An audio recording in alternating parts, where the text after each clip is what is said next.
I think in the third part sa nato na series nga You Are New.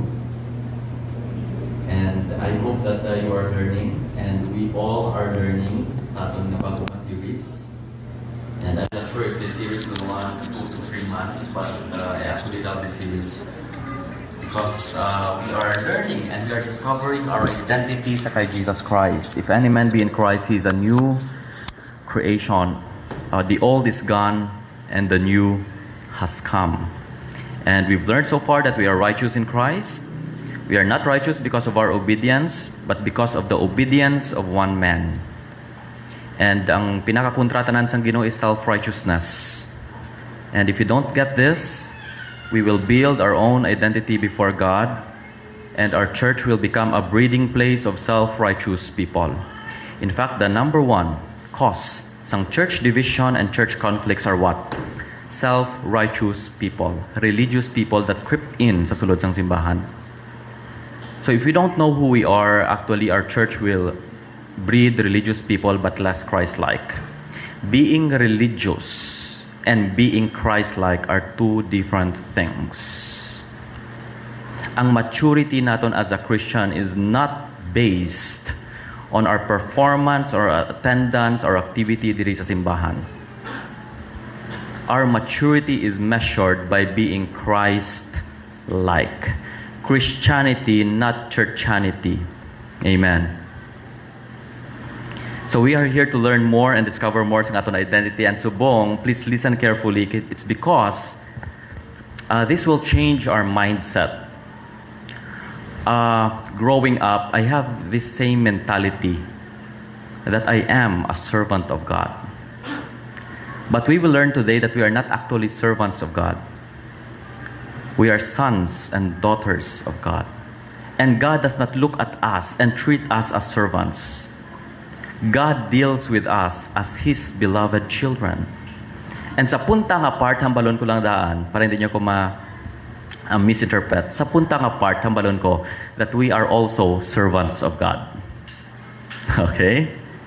But sa una nga part, we are not servants of God. We are sons of God. Sa punta naman, we are servants of God. But let me explain. Do not cast your first stone first. Okay? Karon lang sa punta. So aton main verse is Galatians 4:6-7. But we will not go there first. When Jesus Christ came sa kalibutan, God has different titles in the Old Testament. God is called Jehovah Sidkanu, the Lord our righteousness. He's also called Jehovah Rapha, the Lord our healer. Jehovah Nisi, the Lord our banner. Jehovah Jireh, or Jireh, I don't know. The Lord our provider. So there are a lot of names that God revealed Himself, but when Christ came, He revealed God as a loving Father. Never niya gin-address ang Ginoo before as a Father. Only when Christ was revealed that we know that God Himself is a Father. And Jesus always addresses God as His Father. Mag-pray si Jesus, mag-address si Jesus sa crowd, He called God His Father, even in His sermons. And in one of the parables nga na-learn natin last time, Jesus explained what kind of Father God is and how God treats us. Remember the story of the prodigal son. Now we will go to the younger son first. Dasig lang kay na-learn na ni natin before. So after nga gin-squander, gin-gastos ang younger son, ang tanan nga manggad sang iya amay, nagpuli siya. Okay, after na remember niya, naggutom na siya. And ang hambal niya, I am no longer worthy to be called your son.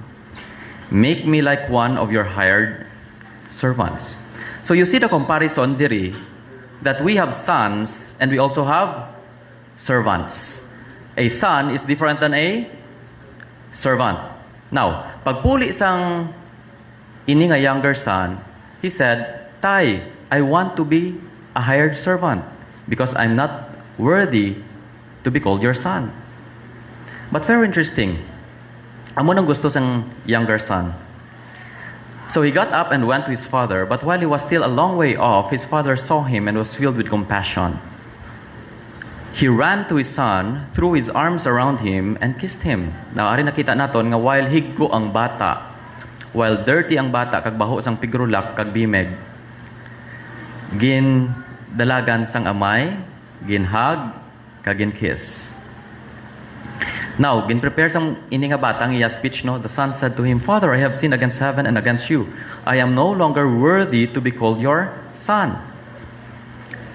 But the father said to his servants, Quick, bring the best robe, put it on him, put a ring on his finger, and sandals on his feet. Now, three things ang ginhatag sa amay. The son wants to be a servant because he is unworthy kuno. But the father said, Okay, I will make you a servant because kingasto mong kwarta ko. Did the father say that? No.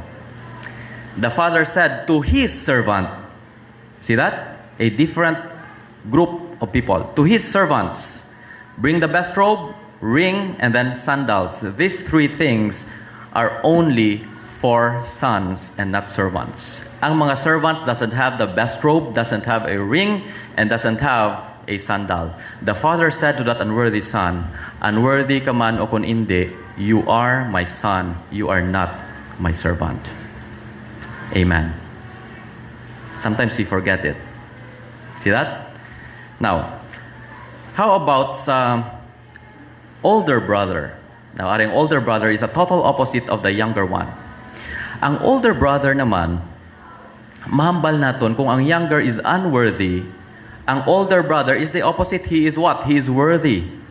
Kung ang younger is unqualified to be called a son, ang older brother is qualified. He is worthy to be called a son.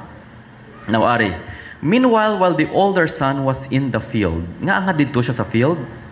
Why? Because this older brother is working really, really hard for the father. Ara siya dito.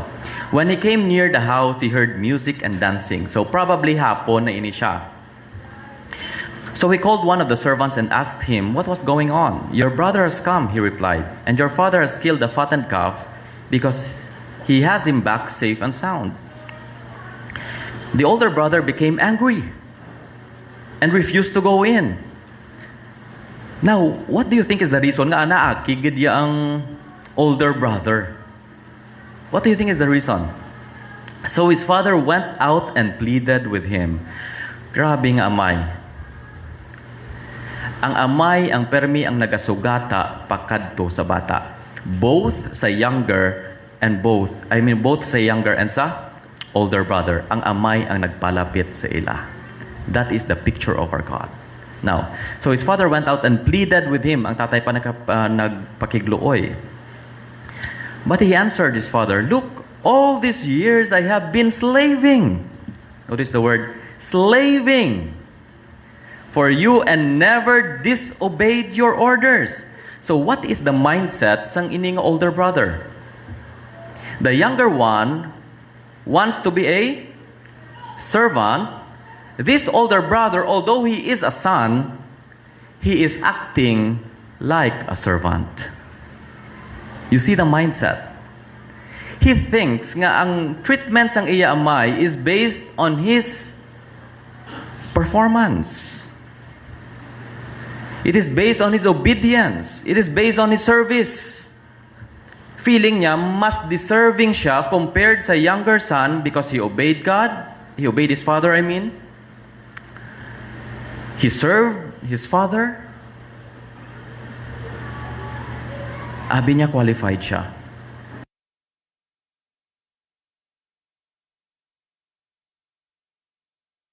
Of yours who has squandered your property with prostitutes comes home, you kill the fattened calf for him. So nagreklamo siya, why siya kunugin patyan sang baka. Verse 31, very interesting ang sabat sang amay. My son, the father said, you are always with me, and everything I have is yours. You see that? Both of them has the mindset of a servant. They thought that the father deals with them and loves them and accepts them based on their performance. The one is unworthy, the older is worthy. And yet both of them is assured by the Father that worthy or unworthy, you are my son, you are not my servant. Nga ginhambal ko yun eh. Because sometimes we have this mentality inside the church. Especially when you fail God, you feel unworthy to be called His child. You feel disqualified. Right? Especially kung na-fail mo ang Ginoo. Now, ari naman, on the opposite end, we have also this picture of the older brother in us. Why? When we serve the church, when we are faithful, you think that you are qualified for the blessings of God. Amen.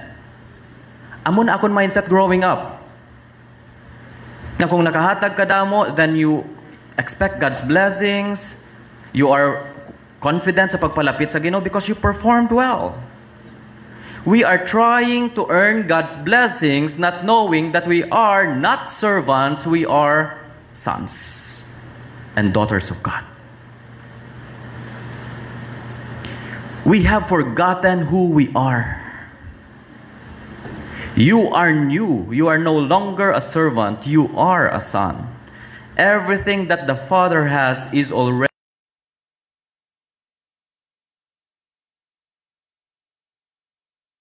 See that? Because we have this servant mentality. And God wants you to know that He is a father to you and you are a son and a daughter to Him.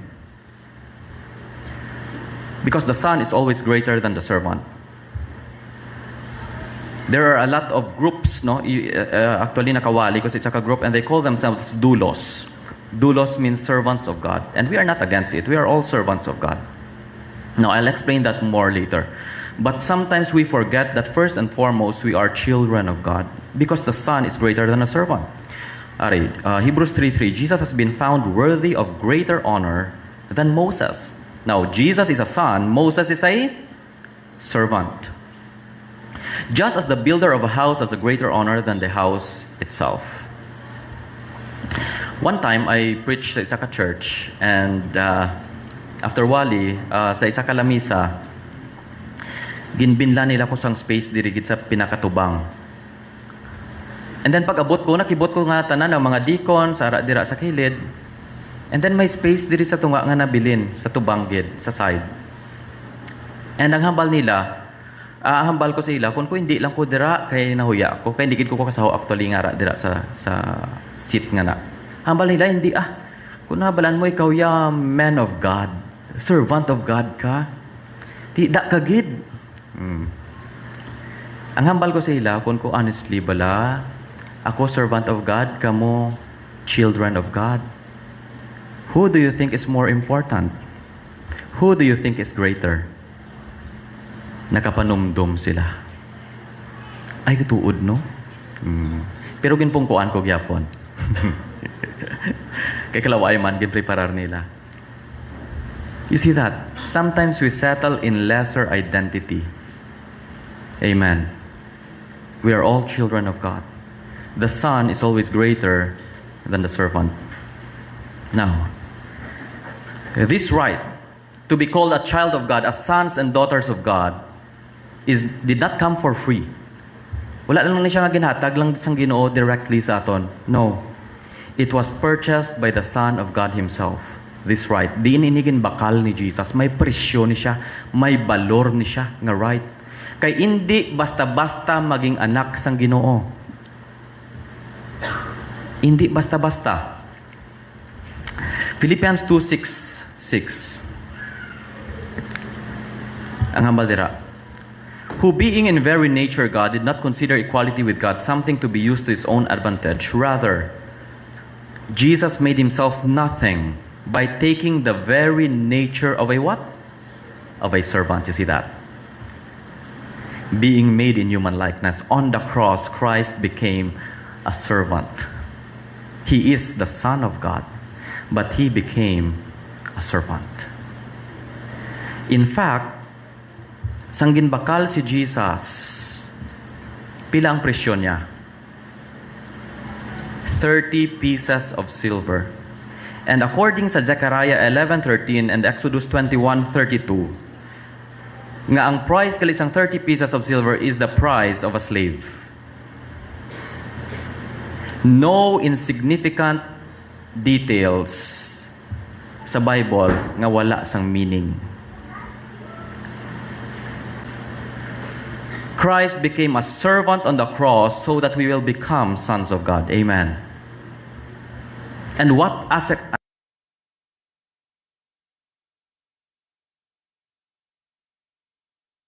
And he gave up that right sa aton, and on the cross he was hanging there as a servant, not as a son. He didn't have any right. Kaya ang servant wala man niya sang rights. Ang son lang man niya ang may right. Matthew 27:46. And about the 9th hour, Jesus cried out, Eli, Eli, lama sabachthani. That is in Aramaic. That is to say, my God, why hast thou forsaken me? Notice ang call ni Jesus, my God, not my Father, my Father. He called God, God. He always calls God, Father. But on the cross, when he took the form of a servant, he did not call God his Father. Why? He said, my God, why hast thou forsaken me? He addressed the Father as God, not Father. Why? Because on the cross, he gave up his right as a child, as a son of God, and gave that right sa imo kag sakon. Amen.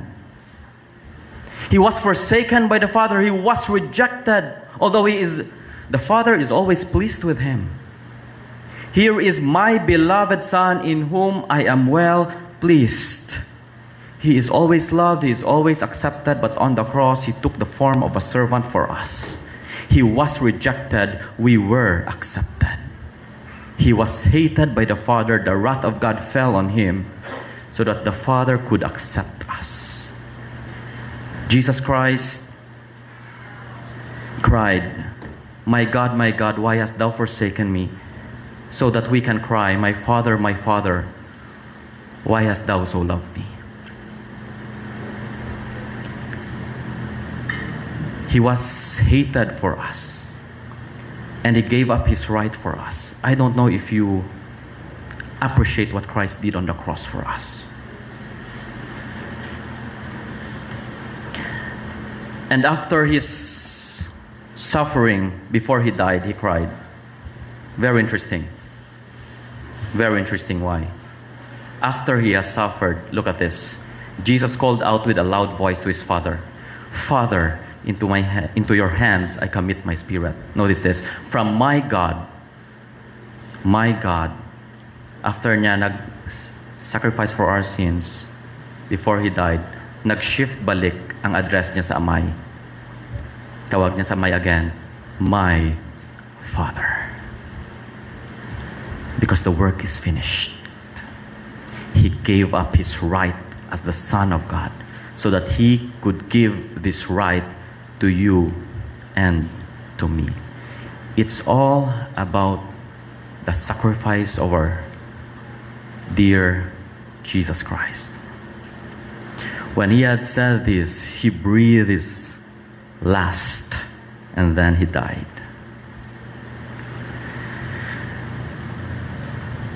Luke 23. Oh, sorry. Basa ko na sorry. Hebrews 2:10 and 11. Ang hambal dira.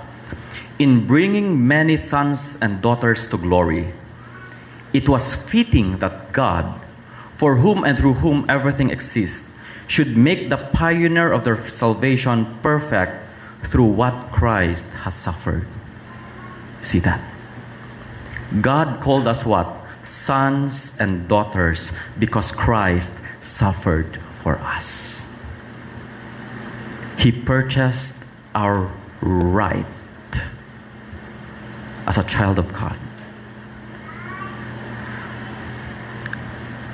Ang hambal sa verse 11, both the one who makes people holy and those who are made holy are of the same family.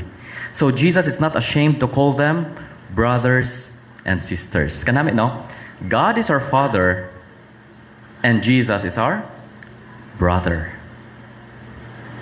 Now, utod. When we are all children of God, you are a son of God, a daughter of God, ano mo ang tupad mo? Tulo ka bala tupad mo? Tulo ka bala? Ano mo na sila? Ang wala sang tupad, sorry. Okay, sawa mo, bana mo. Okay. Now, actually, we belong to one family. We are all brothers and sisters in Christ. And God wants us to treat us, nga kita, mag-treat sa isa kag isa as brothers and sisters in Christ. We belong to one family. Amen. Purchased by the blood of the Lord Jesus Christ.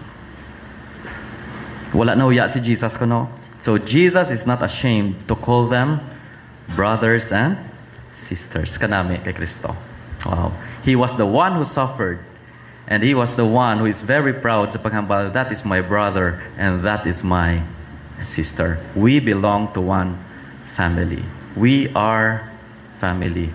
Dumakanta ka mo ay. Okay. Now, diin mo ni mabaton nga right.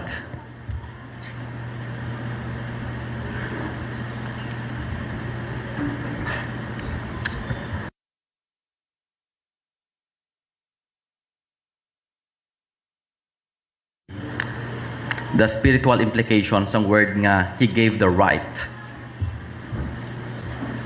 Kita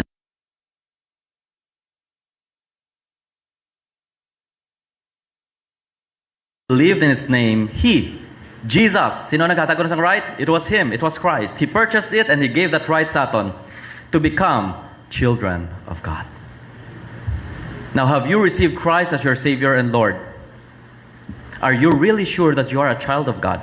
Eh kung wala mo nabaton si Jesus as Savior and Lord through faith to those who believed in His name, then I tell you, you are not a child of God. Sorry to say that.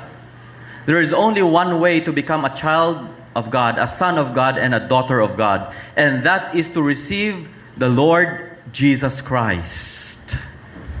And when you receive Christ, the right He gave you is not the right to be called a servant of God, but rather the right He gave you is the right to be called a child of God. Damo pwede ihatag si Jesus. But He gave that right to us, and it's a great privilege for us to be called a child of God.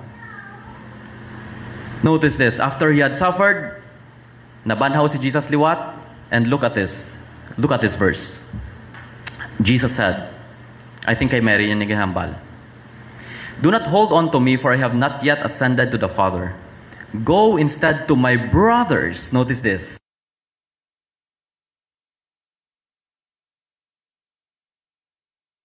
Tell them that I am ascending to my Father and your Father.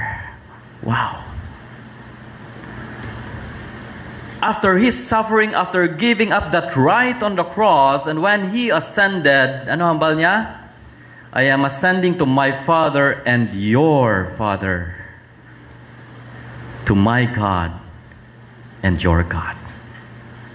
What a right, what a privilege.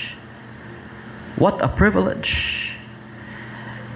And even when you, after you receive Christ, the Spirit of God came sa imo. And kanami kay very specific ang Bible, kay this Spirit is not a spirit of a servant, it is a spirit of a son. Romans 8:15-17, the Spirit you received, when you received Christ, He gave you the right to become a child of God, and the Spirit you received does not make you a slave, so that you live in fear again. Rather, the Spirit you received brought about your adoption to sonship, and by Him we cry, Abba, Father. The Holy Spirit you received is the Spirit of the Son of God. It is the spirit of sonship. And by that spirit we cry, Abba, Father. The word Abba came from the Hebrew word nga daddy. Ang iya equivalent sa English is daddy. Daddy God. The most mahambal nimo nga intimate call sa isa ka relationship is daddy. Nami-nami pamatian kung ginatawag ka sang bata mo daddy. Iban nga bata erpat no. Erpat, di ba? Padinta. Oh. Pero kanami magtawag sa imo amay daddy. Sang nagasaway kami ni AJ, di siyempre naging bata man ko ni daddy. All those years sa life ko, pastor tawag ko siya. Mo pagkasawahay na mo ni AJ, nag-struggle ko magtawag kay daddy. Mga 2 to 3 months paguro dad, no? Lawig-lawig ka dyan nga tawag. Una ko matawag, hinay-hinay. Dad. Ga-practice ko, kulbaan ko mo. Siyempre, nagdako ko daan sa ila, tapos pastor tawag mo, tugay-tugay, daddy mo na. Pero kailang nan. Now, this is the spirit that God gave us. He wants us to call Him Father. Now, when we call for help sa Ginoo, for example, I'll give you an earthling example. For example, tatay mo, mayor. And then, nagsakit siyan mo. And then, ara ka sa kwarto mo, hindi ka kabangon. Tapos hambal mo, Mayor, sakit siyan ko. Ano nambal mo? Ano tawag mo siya? Daddy. Dad, sakit siyan ko. Bisan magpresidente pa na siya, ang tawag mo siya, Daddy. Right? The same is true with our relationship with God. He wants us to call Him in the most intimate title because He revealed Himself as a loving Father. Then He gave you the right to become His child, His son and daughter. Now you call Him your dad. Yes, He is our God. Yes. Yes, He is our King. Yes, He is our Master. But first and foremost, He is our Daddy. Amen. You call Him that. The Spirit He gave you cries out to Him, Abba, Father, Daddy, God. Verse 16, the Spirit Himself testifieth with our spirit that we are God's children. See that? Even ang Espiritu natin, balaan mo nga anak ang Ginoo. Now, if we are children, then we are heirs. Heirs of God. In the heirs nga dulonggan na. And co-heirs with Christ. Magambal kita heirs, ano? Sakto pag-pronounce ko, sino English major diri man. Heirs? Sakto? Okay. Tita Leds? Okay, sakto na. Heirs, no? No. Heredero, taga-pagmana. Now, remember the older brother. Okay? Now, you are an heir of God, co-heirs with Christ. Indeed, we share in His sufferings in order that we may also share in His glory. Now, utod. Okay. Are, Galatians 4:6-7, this is our main verse. Now, it says, and because you are sons and daughters, God has sent forth the Spirit of His Son into your hearts, the Holy Spirit, the Spirit of Jesus, into your hearts, crying out, Abba, Father. Wherefore, hambal dira, you are no more a servant, but a son. Amen. Buot ang balon sang no more, there was one point sa imo life nga you are a servant of God. Kay sa Old Testament, they are considered servants of God. Moses is a servant. But when Christ came, He gave you that right to become a son of God. You are no longer a servant. You are new. Tanawa sa likod. You are new. Right now, you are a child, a son, a daughter of the living God. And if a son, then an heir of God through Christ. Now, because you are a son, because you are a son, ano hambal sa Luke 15:31, hambal sang older brother? My son, the father said, sang tatay gali sa older, you are always with me and everything I have is already yours. Buot hambalon utod, you are qualified. You are qualified. The servant is not qualified. Ang servant kailangan niya pa i-qualify ang iya self through his work, through his effort, through his performance. Pero ang son niya is already qualified in the virtue of his sonship. Amo niyang gusto sing older brother. Although he is a son, he has that servant nga mindset. Kailangan ko pa i-qualify ang akong self. But hambal sa amay, you don't need to because everything I have is already yours. He thinks that by his service, obedience, and morality, he deserves his father's favor and blessings. Amo nang mindset ng older brother. Ang hambal sa okay, kagina na. Sorry. Colossians 1:12. Ang hambal dira. And giving joyful thanks to the Father, very specific Father, who has qualified you to share in the inheritance of His holy people in the kingdom of light.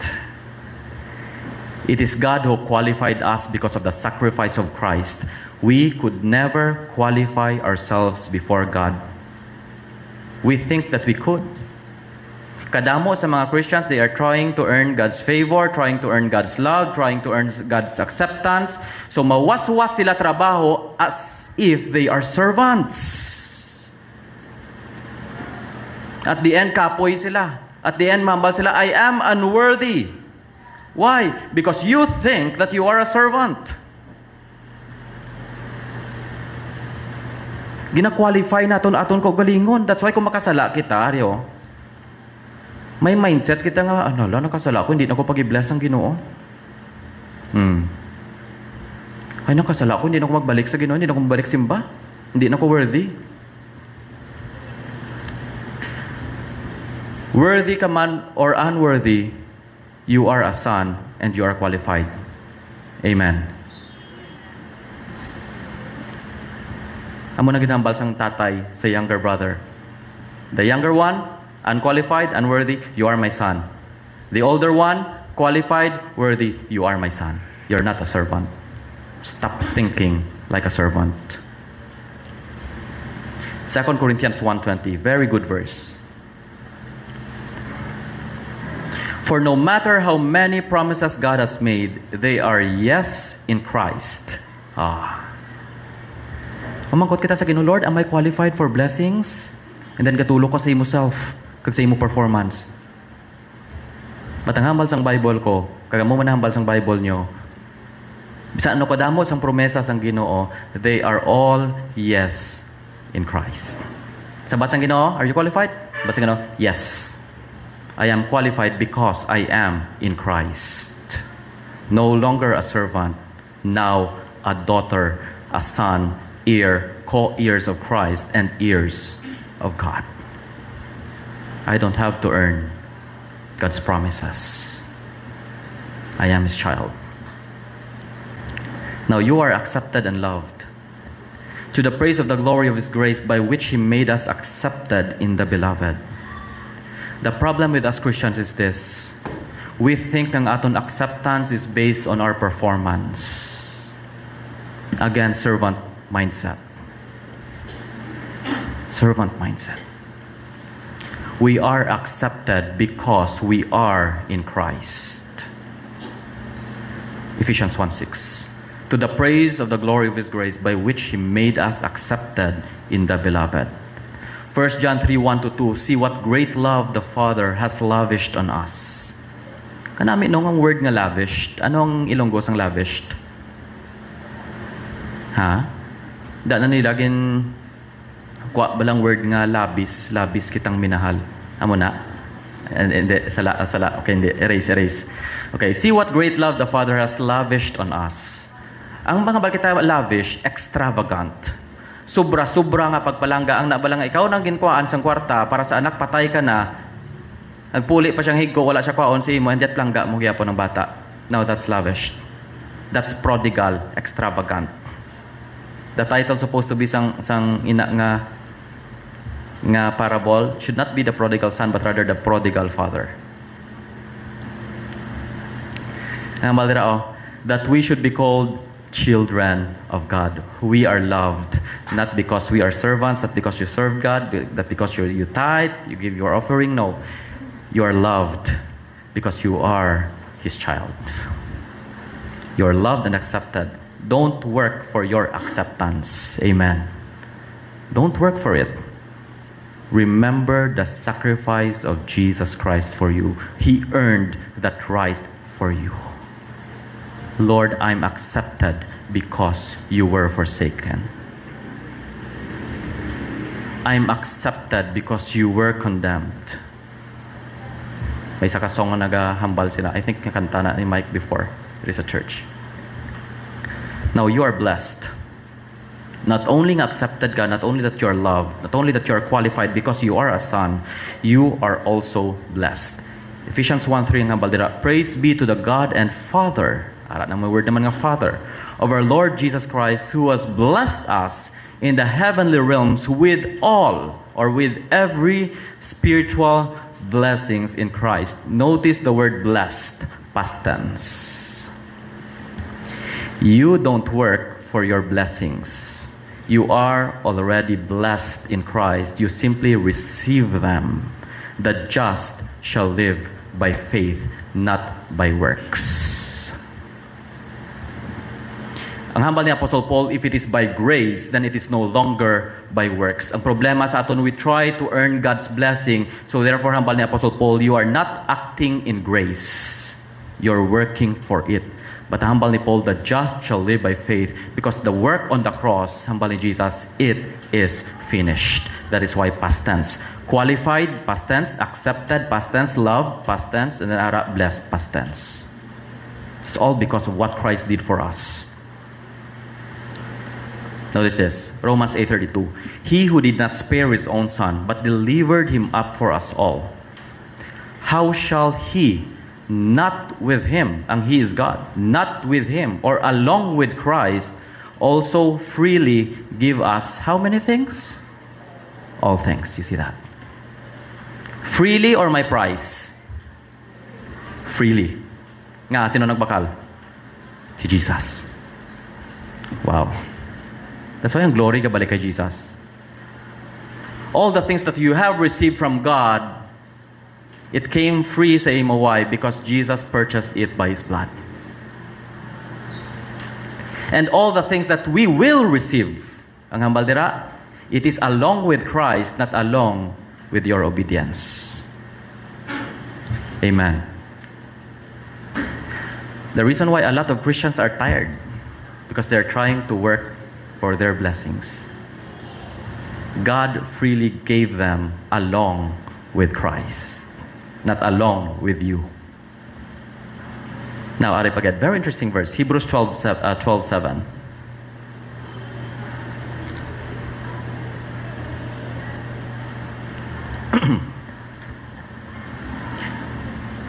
Hebrews 12:7 says, endure hardship as discipline. God is treating you as sons. For what children are not disciplined by their father? Now notice this. Even God's discipline, He disciplines you as a father, not as a judge. He disciplines you not as a king, not even as God. He disciplines you as what? As a father. You see that?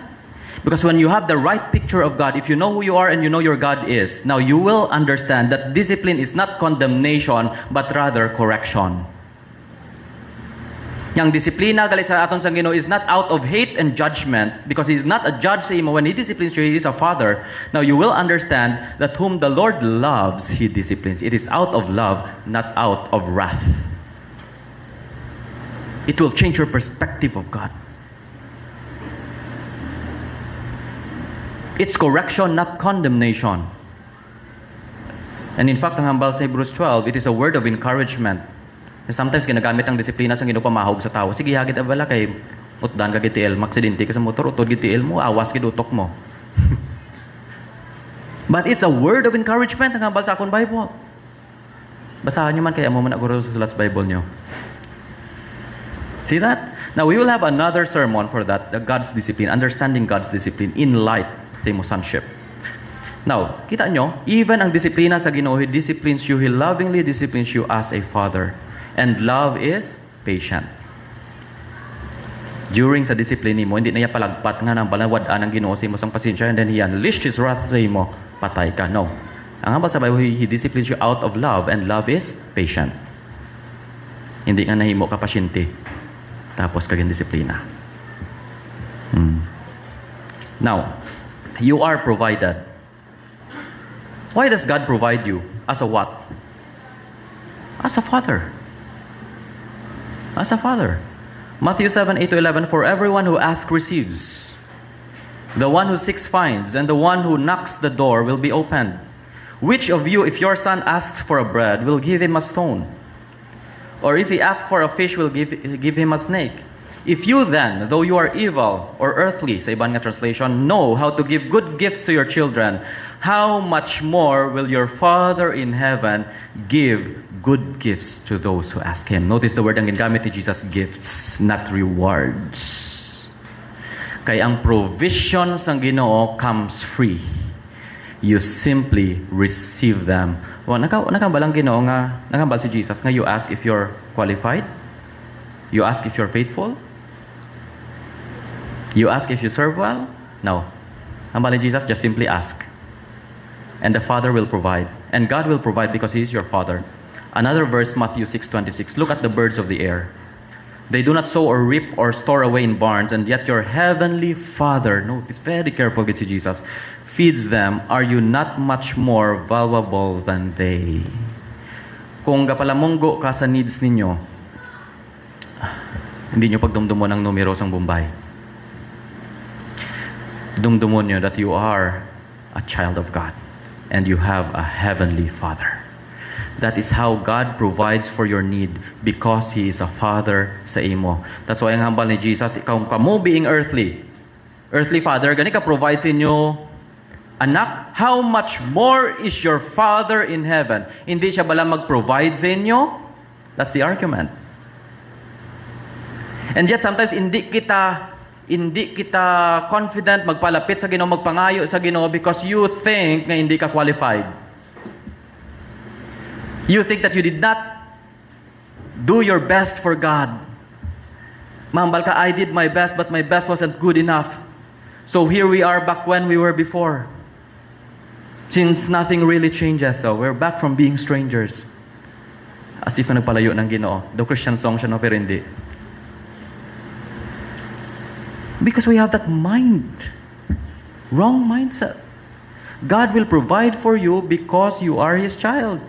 Ariyo, mga nanay dire. Kung magpakaon ka mo sa bata, nyo ginaisip nyo na, hey, wala ka pang hugas sa gina, hindi ka kakaon na. Oh. Naglagaw ka naman, hindi ka ka-wifi ha? Maya mo na. Ginapakaon mo siya gyapon, di ba labisan nun niya kapasaway? Kaya hindi ka magkabatas na gutman siya.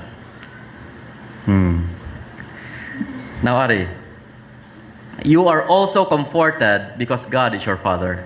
He is the Father of compassion and the God of all comfort. Now, this is where we will end. Application. So here's the question. But the Bible says we are also servants of God. Amen. Now, are we servants? Ang hambal kagina sa Galatians, you're no longer a servant but a son. But ang hambal diri, serve the Lord with gladness, come into His presence with singing. We are called to serve.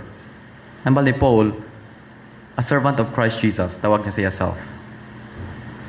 1 Corinthians 4:1, this then is how you ought to regard us as servants of Christ, as those entrusted with the mysteries of God has revealed. Paul, the past tense ang Paul ba? Okay. Paul, okay, called himself a servant of God. In fact, si James, kung basahin ninyo sa letter ni James, he also addressed himself as a servant of God. The same, I think, kay Jude. Basahin niyo lang Bibles niyo. Now, are we sons or are we servants? Hambal ni Apostle Paul, who is Paul and who is Apollos, but servants of God. Now, how could we reconcile this? Now, ito, dari. We are servants of God. But please listen. When it comes to our relationship with God, we are sons of God. When it comes to the work of God, we are servants of God. Amen. Do you get the difference?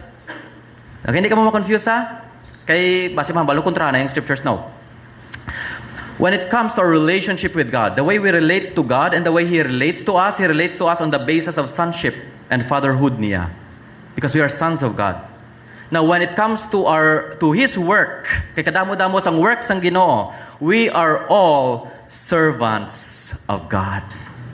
We serve Him and we serve people. Amen. We're all servants of God. Si Sugar, sometimes kinasugo ko na dala sang pinggan ko sa sink. Okay, ginatudloan ko na siya. Ginatudloan ko man na siya, sometimes manilhig. Kay train up a child in the way he should go, and when he is old, he shall not depart from it. Bata, patudloan mo na daan. Kaya nga, para magdako siya, kabalo man siya magsugo, siya bata. Okay. Balos-balos lang ba? Okay. Now, are, that's not the point. Now, kung suguon ko si Sugar manglaba, labandera siya, hindi. Okay. Ha? Now, karon si Mrs., okay? Kapang laba kisa, hindi lang ko magnugid kung anong kinalabahan niya. Sakon, okay. Pero tawag ko siya labandera, hindi. Para sa mata ko, labandera siya, hindi. Suhulan ko. Well, the same is true with God. When God assigned a task sa aton, He does not treat us as servants. We are still His sons. But we have a task to do.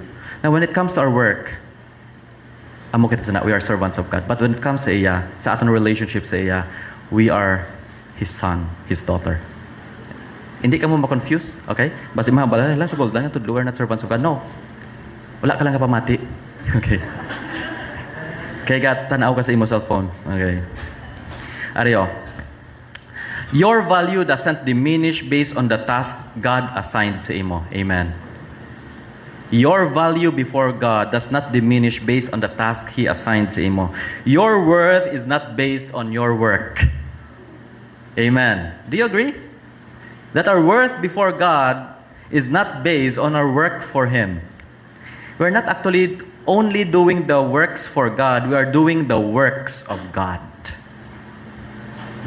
Can you see the difference? We're not only doing works for God, we're also doing the works of God. You are a son first before a servant. Datan ko ha? You are a son first before a servant. Now, application. Have a servant-hearted but son-minded nga paminsaron. Servant-hearted, son-minded.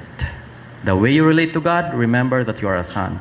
The way you serve Him, the way you serve people, the way you do His work, humble in Jesus, well done, my good and faithful servant. See that? Servant-hearted, son-minded, just like Jesus is. Jesus is the Son of God, and yet He is the servant of all. Amen.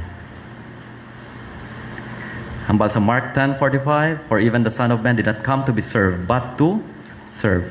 Have that heart. Okay?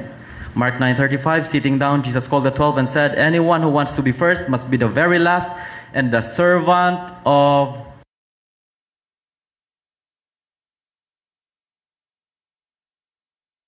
What is the secret of being a good servant? What is the secret of being a good servant? Now, here's the secret. Be son-minded. Be son-minded.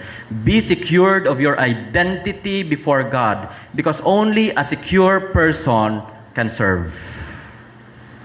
Liwaton ko ha? If you are secure as a child of God, then you can start serving Him and serving people. It takes a secure person to serve, because service requires sacrifice and giving away of yourself to people. Amen. Budlay mag-serve. Budlay mag-serve. Kaya ang servant, naka-center sa imo sa imo kagalingon, imo strength, imo resources. That's a servant. But if you know that you are a son first, then you have all the resources to serve God and to serve people, then it's okay to give yourself sa ila. Why? God is taking care of you. Amen. That's the secret of being a servant of all. You need to know that you are a child of God. Because that is who Jesus is. That's why Christ is so humble. He is okay serving people. He is okay even serving the disciples, although He is a master. That's the secret of a good service. Be son-minded and have that servant-hearted. Be a servant-hearted person. Amen. Budlay ni galing if you don't know who you are. Kaya kung ang imo identity, ang imo worth as a person is tied up sa imo performance, sa imo kwarta, ang imo worth ara sa kaugalingon nimo, then it's hard to serve people. It's hard to give away yourself to others. This is what Christ said, freely you have received, freely give. Amen. A servant mentality focuses on oneself, no? What he can give and do for God. But a son-minded person focuses on Christ, what Jesus did and can do through him. I hope